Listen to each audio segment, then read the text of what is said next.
جی پہلا اعتراض، حضرت عثمان جنگ احد سے فرار ہو گئے، جنگ احد سے فرار ہو گئے، نرا بکواس۔ حضرت عثمان کا جنگ احد سے فرار ہونا کسی تواتر سے ثابت کرو، اور جب تواتر سے نہیں تو پھر ہم یہی کہیں گے کہ یہ تمہاری بک بک ہے، لعنت اللہ علی شرکم۔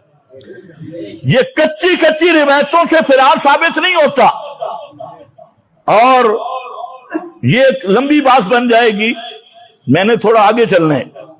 یہ فرار والی کوئی روایت نہیں۔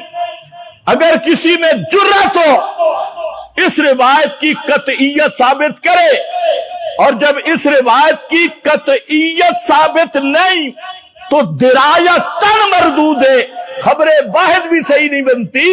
درایت اس کی یہ ہے، اگر حضرت عثمان جنگ بدر سے احد سے فرار ہوتے تو کم از کم نبی پاک تو حضرت عثمان سے پوچھتے نا، کہ نہ پوچھتے، اتنے قریبی تھے حضرت عثمان۔ اور دنیا کا کوئی مورخ بتائے کہ نبی پاک نے کبھی زندگی میں حضرت عثمان کو کہا کہ تو فرار ہوا ہے، کیوں ہوا ہے؟ نہیں۔ پھر حضرت عثمان، دوسری چیز، حضرت عثمان کے جو مقابل سبائی ٹولہ آیا تھا، جو 40 دن تک محاصرہ کر کے کھڑا رہا، دنیا کا کوئی آدمی ثابت کرے کہ انہوں نے حضرت عثمان کو یہ تانا دیا ہو۔ اگر حضرت عثمان کا فرار ہوتا تو دشمن معاف کرتے؟ بولو، وہ تو کہتے تو وہی نہیں ہے جو جنگ احد سے فرار ہوا، تو وہی نہیں۔ لیکن دنیا کی کتب چھان مارو، 40 دن تک محاصرہ کرتے رہے، کسی ایک سبائی یہودی میں جرأت نہیں ہوئی جس نے حضرت عثمان پر یہ تان کیا ہو کہ تم جنگ احد سے فرار ہو گئے تھے۔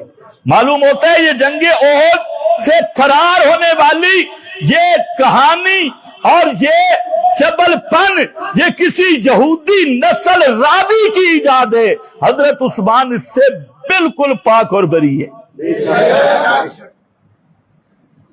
بخاری میں ایک روایت ہے جو کوفہ کے کچھ آدمی پوچھ رہے تھے، کوفہ، میں نے کہا کوفہ والے پوچھ رہے تھے تو ہم سمجھ گئے کیوں پوچھ رہے تھے، یہ ساری سٹوری بنائی کوفہ والوں نے، یہ کوفہ کی سٹیل مل سے، اور وہاں جو ان کا تھا دار الاکاذیب، اسی کا تحفہ۔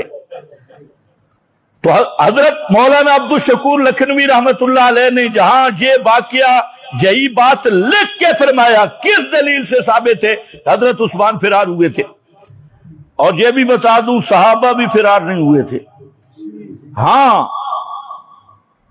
اچانک حملے اور نبی پاک کی شہادت کی فوری خبر، اس سے صحابہ کے قدم اکھڑے تھے اور صفیں ٹوٹی تھی اور بھگدڑ مچی تھی، لیکن بھگدڑ احد کے اندر مچی تھی۔ کوئی میدان چھوڑ کے کہیں بھاگ جائے اور صحابی ہو، سوال ہی نہیں پیدا ہوتا۔ وہ ایک ہی آواز پہ پھر سارے صحابہ جمع ہو گئے، اور اسی طرح پھر لڑائی ہوئی، اور پھر وہ سارا لشکر کفار کا بھاگ گیا۔ تو اور وہ جو بھگدڑ مچی اس پہ بھی اللہ نے 2 مقام پہ فرما دیا، وَلَقَدْ عَفَا عَنْكُمْ عَفَا اللَّهُ عَنْهُمْ، اللہ نے قسم اٹھا کے فرمایا میں نے معاف کر دیا۔